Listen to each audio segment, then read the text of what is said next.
చింతా చిగురు దూసి చిన్న చిన్న కుప్పలు కోసి వడ్ల గింజలు పెడితే వట్టి చేపల పులుసు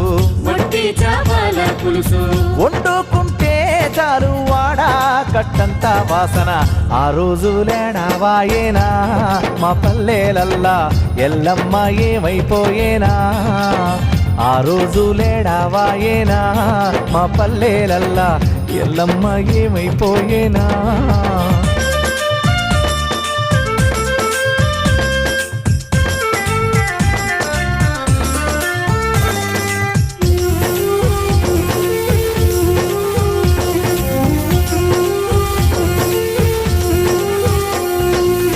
సిమసింత కాయలమ్మే సితుపల్క పండ్లు అమ్మే సిమసింత కాయలమ్మే సితుపల్క పండ్లు అమ్మే కందగడ్డతో పాటు కంది కాయుడికే సమ్మె